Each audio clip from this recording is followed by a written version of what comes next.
आपको slide show हो रही है?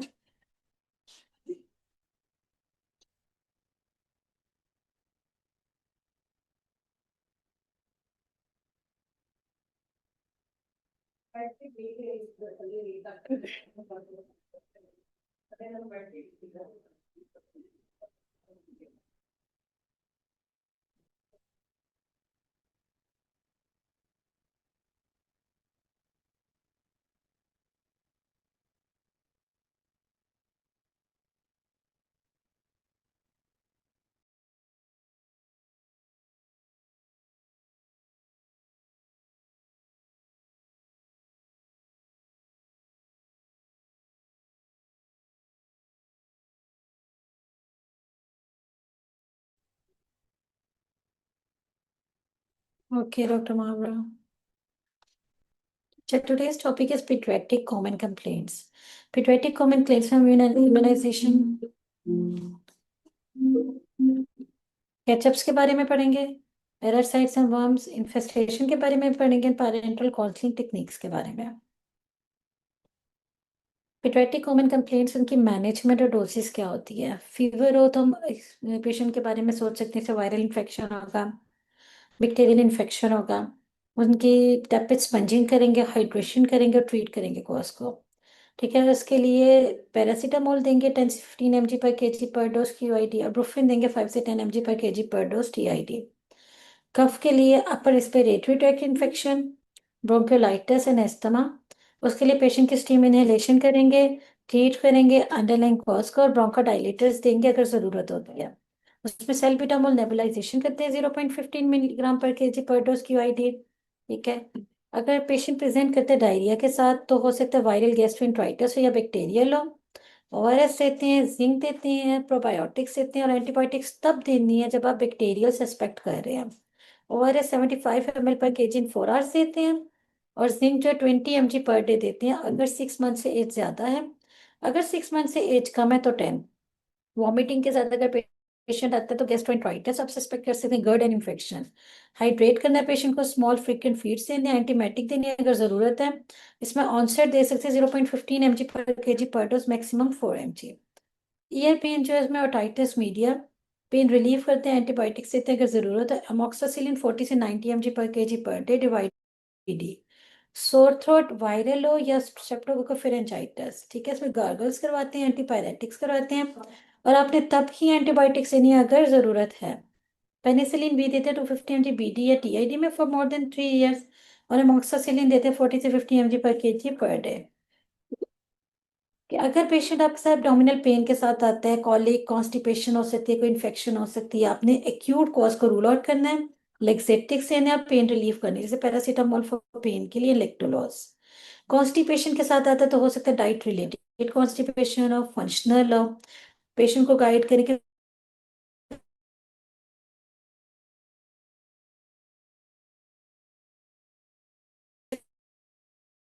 फाइबर एंड फ्लूइड्स ज्यादा करें, 2 डोज बताइए हम करें जी, सिंगल डोज। अगर एज 2 years से ज्यादा है, और 200 mg अगर एज 2 years से कम है। एलर्जिक रैश के साथ आप रिमूव करो, एंटीस्टामिन्स ने सिट्राजिन 0.25 mg पर केजी पर डे। टीथिंग पेन के साथ आ जाता है, नॉर्मल डेवलपमेंट है, पेशेंट को गाइड करें कि गम मसाज करनी है, टीथिंग जेल लगाएं, पैरासीटामोल दें अगर जरूरत है। और पैरासीटामोल की डोज होती है 10 से 15 mg पर केजी के साथ एबीसी कराएं।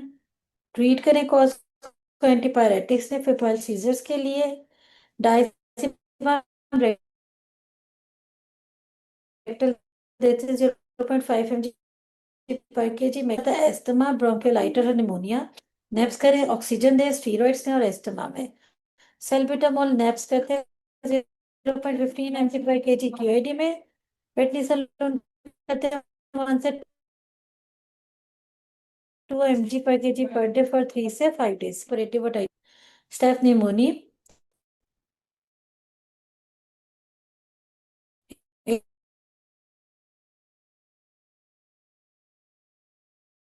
Influenza.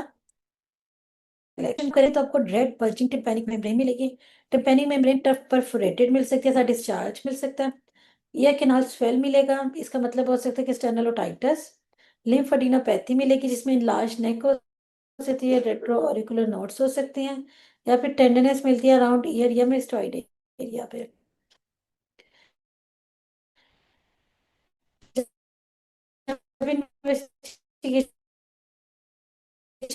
Findings microbial culture identify करें पैनोपियोड और इन्फेक्शन की वजह से इन द मिडल ईयर, और ब्लड टेस्ट करवाते हैं जिसमें एलिवेटेड डब्ल्यूबीसी और सीआरपी मिलते हैं, जैसे टेस्ट करते हैं सिस्टेमिक इन्फेक्शन।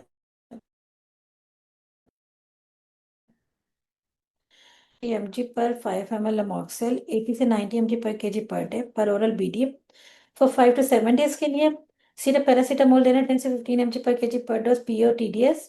सिरप सिट्रोजिन देनी है 1 mg पर ml रिजिक्स पर oral BD में। अगर सीवियर इन्फेक्शन होता है तो सेफ्ट्रेक्सोन दे 1 ग्राम ऑक्सीटिल रोसेफिन 50 से 100 mg per kg per day IV stat में after test then BD for 7 to 10 days।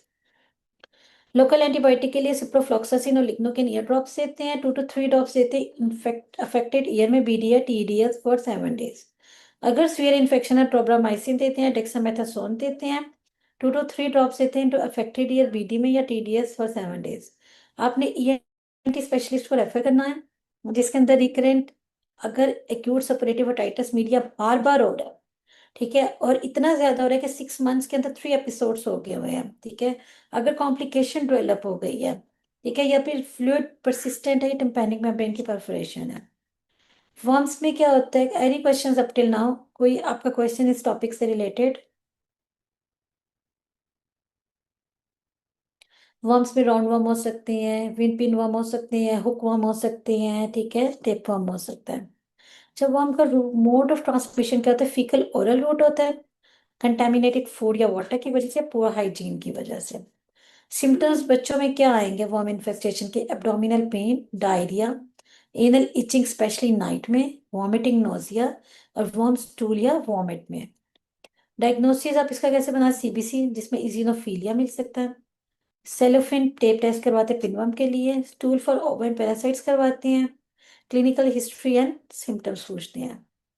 First line treatment क्या होती है, एल्बेंडाजोल दें 400 mg सिंगल डोज, इसको रिपीट करना है 2 हफ्ते के बाद, ठीक है, अगर एज 1 ईयर से ज्यादा है। पेबिंडाजोल भी दे सकते हैं, ये इंटेस्टाइनल वर्म्स के अंदर इफेक्टिव होती है, ठीक है। एज वाइज डोजिंग कैसे होती है कि अगर एज 1 ईयर से कम है तो आप डॉक्टर के सुपरविजन के अंडर दें। 1 से 2 ईयर्स के अंदर एल्बेंडाजोल 200 mg सिंगल डोज देनी है, और 2 ईयर से अगर ज्यादा तो एल्बेंडाजोल 400 mg सिंगल डोज देते हैं। सपोर्टिव मेयर्स के पेशेंट, सब पेशेंट मेंबर्स जो है उनको ट्रीट करें, फैमिली मेंबर्स को जो पेशेंट के हैं, ठीक है, उन्हें गाइड करें कि जो पेशेंट है उसकी फिंगर नेल्स जो है ना शॉर्ट कर दें, क्योंकि ये पुअर हाइजीन की वजह से हो रहा है ना। जितने भी क्लॉथ्स हैं, बेडिंग है, उनको हॉट वाटर से साफ करें, रेगुलर हैंड वॉशिंग करें, ठीक है। Prevention tips for parents, guide करें कि बॉइल्ड ड्रिंकिंग वाटर ले, डिवॉर्म करें हर 6 मंथ्स के बाद, फ्रूट्स एंड वेजिटेबल्स जो हैं,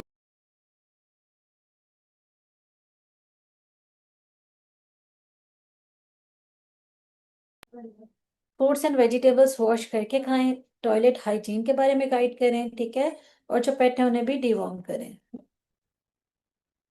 WHO डिवॉर्मिंग गाइडलाइंस ये होती है कि जहां पर हाई प्रेवलेंस एरियाज है ना वहां पे साल में 2 बार डिवॉर्मिंग करनी है। एज 1 से 5 ईयर्स एंड 5 से 12 ईयर्स, एल्बेंडाजोल 400 mg या बेंडाजोल 500 mg। Any question up till now? No question.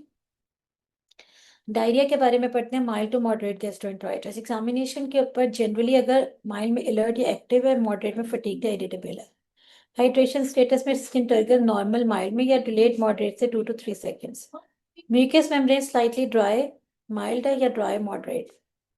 Capillary refill time normally अगर लेस देन 2 सेकेंड्स माइल्ड के अंदर, स्लाइटली प्रोलॉन्ग अगर मोर देन 2 सेकेंड्स होता है मॉडरेट केसेस में। टीयर्स एंड फॉन्टेनेले इन्फेंट्स के अंदर।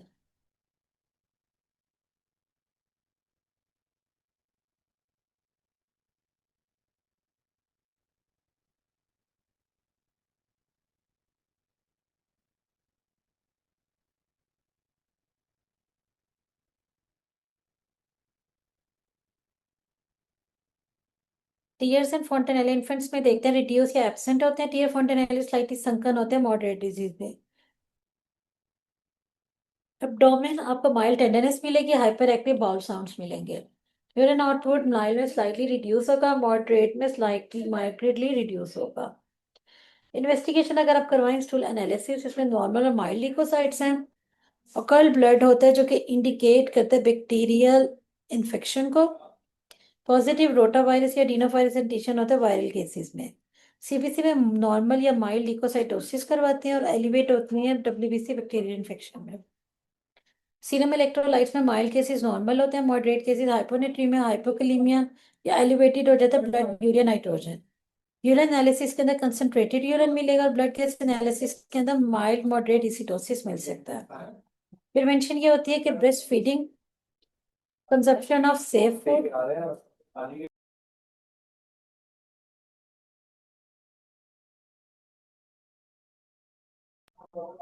Vaccination against rota virus infection. Any questions up till now?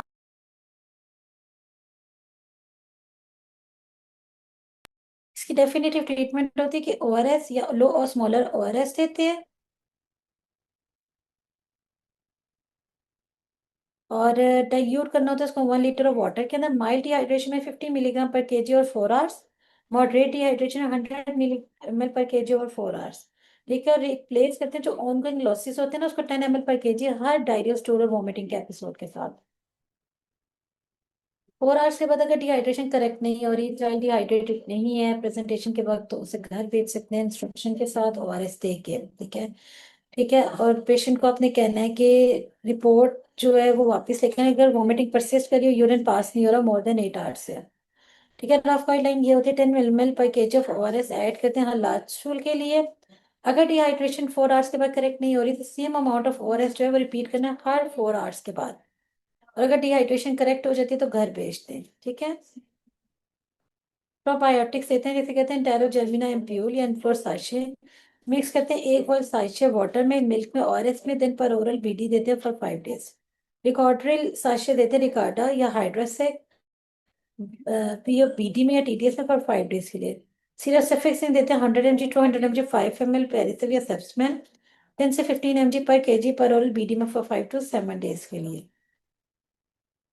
EPS schedule Pakistan में क्या होता है कि age of child at birth के ऊपर बीसीजी वैक्सीन लगनी चाहिए जो कि डिसीज कवर करती है ट्यूबरकुलोसिस, और ये इंट्राडर्मल लगती है लेफ्ट अपर आर्म में लगती है। और भी पोलियो देते हैं, हैप्पी उस पे लगती है, हैप्पी इंट्रामस्कुलर थाई में। 6 वीक में पेंटावन लगती है, diphtheria pertussis tetanus hep B IM और थाई में। OPV1 polio oral, PCV pneumococcal disease IM या थाई पे, रोटा जो है वो रोटा वायरस वायरिया या ओरल में। 10 वीक्स से पेंटा 2 लगते हैं डिप्थीरिया परटिसिस टेटनस है बी में।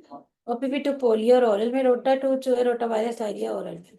14 वीक्स पेंटा 3 डिप्थीरिया परटिसिस टेटनस है बी आईएम और थाई में होगी। OPV3 पोलियो ओरल देने, PCV2 निमोकोकल डिजीज आईएम और थाई में।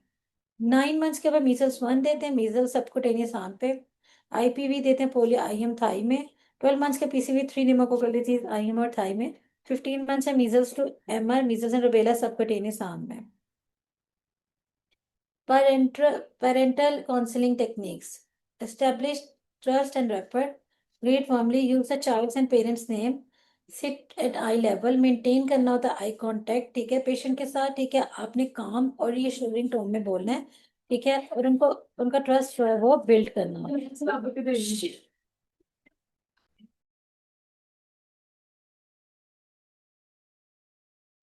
Active listening. ठीक है, जो पेरेंट्स हैं उनसे आप बात सुने, उनसे बात करें किसी इंटरप्शन के बगैर।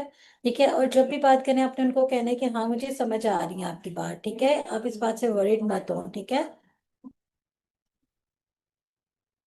एम्फेसाइज करें। ठीक है, उन्हें बताएं कि हाँ ये कम्प्लीटली नॉर्मल है कि आप ऐसा फील कर रहे हैं। क्लियर और सिंपल लैंग्वेज में पेशेंट को गाइड करना होता है। ठीक है, इस तरह की लैंग्वेज मत यूज करें जो पेशेंट को समझ मत आए।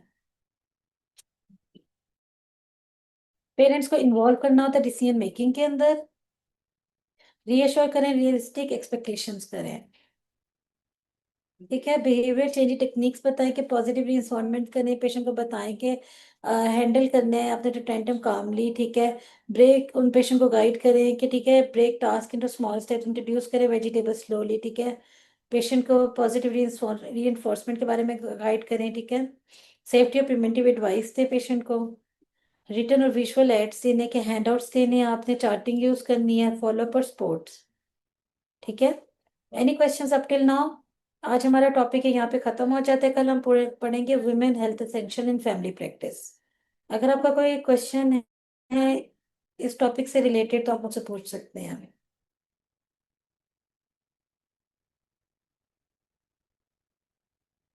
Any questions up till now?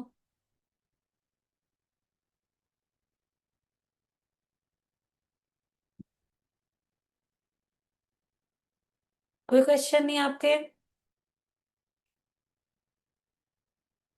Okay then, अल्लाह हाफिज एवरीवन, टेक केयर। कल टॉपिक पढ़ेंगे women health essentials in family practice.